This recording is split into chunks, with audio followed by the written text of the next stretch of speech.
Arsenal take on London rivals Fulham at the Emirates Stadium this Saturday, with both teams currently level on points. The Gunners will be looking to get back to winning ways after their 2-1 defeat against Manchester United last weekend, and then letting a 2-goal lead slip in the Champions League.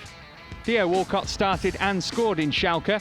He'll hope to keep his place, but Jack Wilshere serves a one-match suspension following his red card at Old Trafford. Fulham may have only won one of their last 5 Premier League games, but they haven't been short of goals, scoring 21 already so far this season, with 5 coming in their last 2 league outings.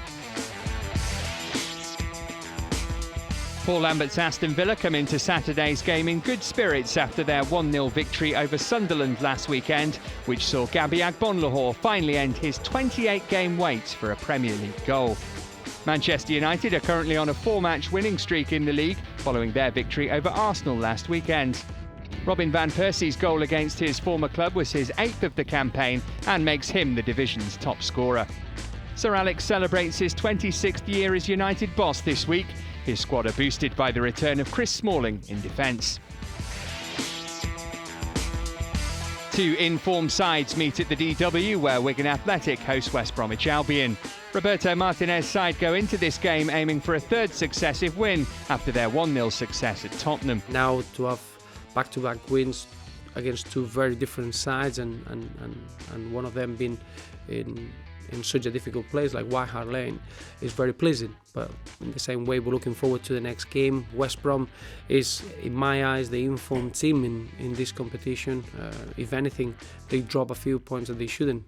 They didn't deserve to drop this season. So we know that we're facing a really well-balanced side and a very difficult game on Saturday. West Brom are flying high in 5th place after an excellent start to their Premier League campaign. Shane Long is their top scorer with 7 goals so far this season, but it was his strike partner Peter Odemwingie who hit both Baggies' goals in their 2-0 victory against Southampton on Monday. Reading are still searching for that elusive first win after their 1-1 draw with fellow strugglers QPR last week.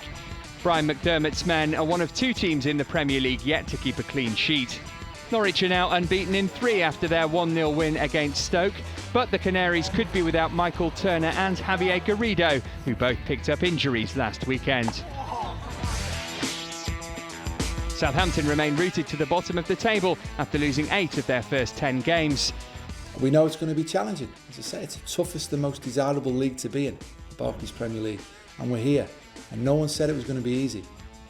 And we're fighting hard to make sure that we keep progressing this football club.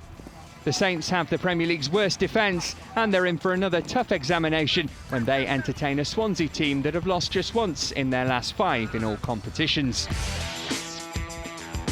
Everton were disappointed to come away from Fulham with just a point in a game they dominated last weekend. It was their 4th draw in a row.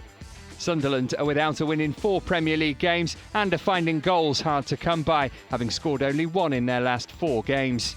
They've won just once all season and start the weekend in 16th. Draw specialist Stoke City host a Queen's Park Rangers side who are still without a Premier League win this season. Rangers have struggled from set pieces, and if they are to get their first victory, they'll have to contend with the physical presence of a powerful Stoke side.